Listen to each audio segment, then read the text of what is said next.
Jose Maria Escriva kay siya ang founder sa Opus Dei. Siya ang kanang type sa tao na kanang willing siya mo sacrifice para sa katong mga tao na nagkinahanglan sa iyang service.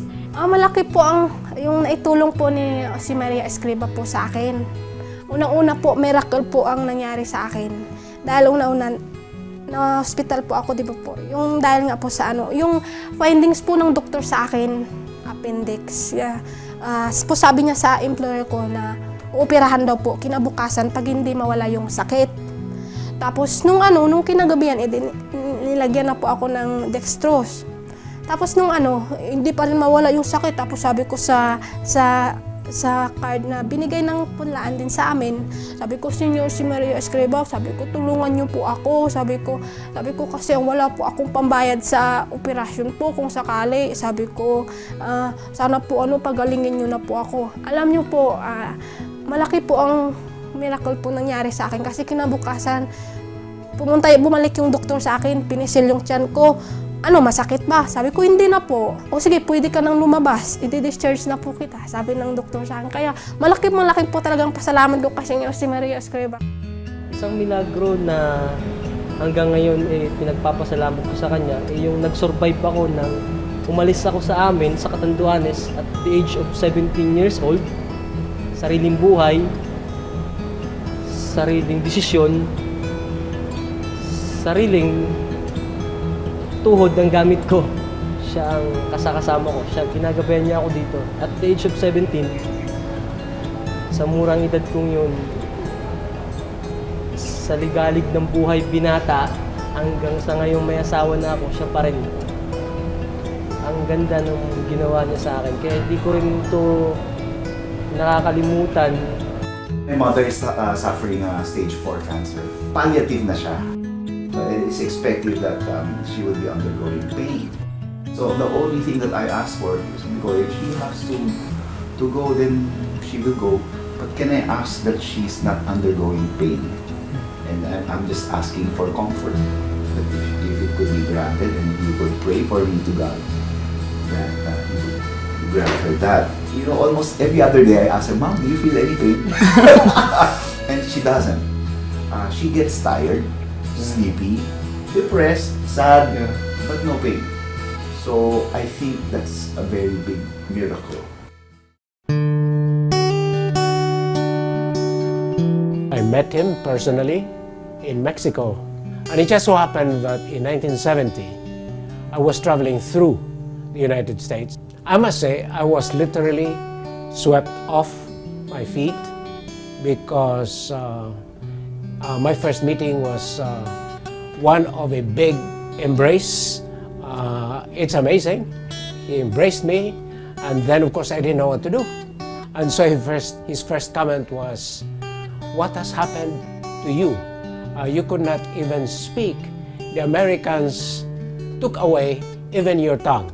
The door opens, and here comes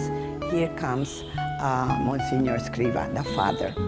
So of course, I get his ring and I kneel, and my husband also was going to get his hand, and he got him and gave him an abrazo. And he made us feel very comfortable. His warmth, his smile, that affection.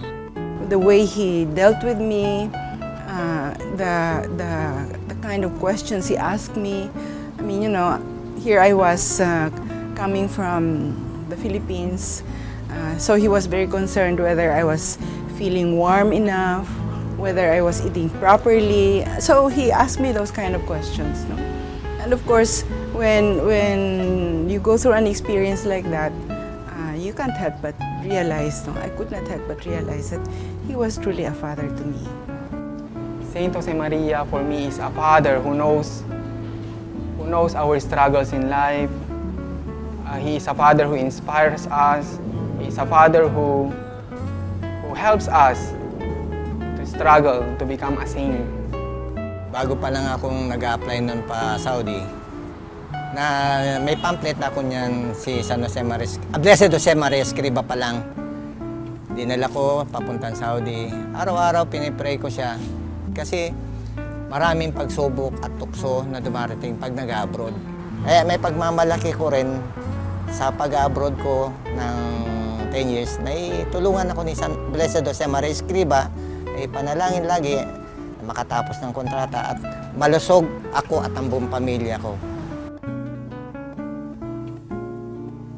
Nakatulong po si Saint Jose Maria sa akin nung nagkasakit po ang papa ko tapos yung dalawang kapatid ko po. Si papa ko po nagkaroon po ng mild stroke tapos yung kuya ko nagka-dengue. Tapos yung bunso po namin nagka-typhoid fever. Dinasal ko na lang po na gumaling sila kaagad. Pinalangin ko po through Saint Jose Maria. Tapos pagkatapos po ng ilang araw, gumaling na po sila. Pag nananalangin kaming mag-asawa, andun po yung devotion namin na laging nasa huli yung siya, yung panalangin na Saint Jose Maria. Sa panalangin namin ito, ipabatid mo sa ating Diyos na yung hinihiling namin. Isinakay siya sa honor na yung mga tao po na yun ay may mga baril. Ang sabi niya sa sarili niya na Saint Jose Maria, mahal na Birhen, tulungan niyo akong baguhin ang isip ng mga taong ito. Hindi ko sila kaya dahil may mga armas sila. Nung papunta na po sila sa quarry, yung wala po talagang katao-tao sila lang, pagdating po doon, yung isa nagbago ng isip. Sabi nung isa na wag na natin siyang patayin, sabing ganon. Kasi papatayin po talaga siya. At nag-start po yun doon, yung devotion namin mag-asawa kay Saint Jose Maria. Pag adto sa Mega Moms Cooperative, sir, gitagaan mi nila og kaning prayer kanina na, sir.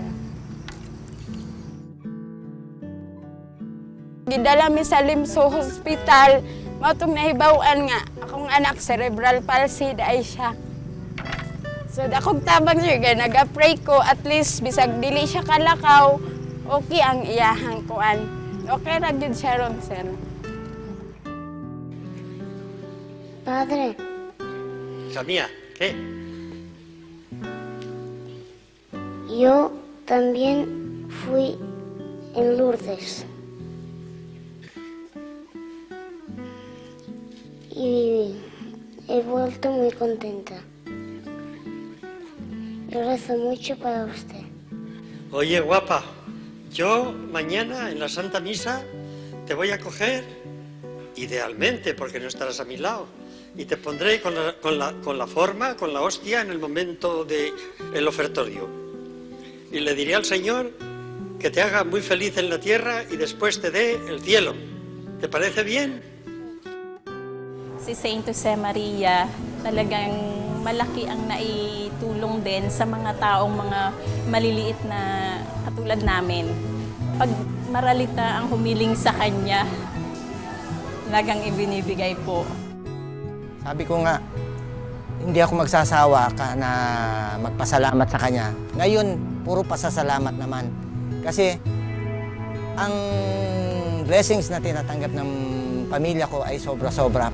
Kailangan siya, sir, na permi siya at matawagon para sa adlaw-adlaw nga pangailangan, sir, permi siya naga-protection sa amo.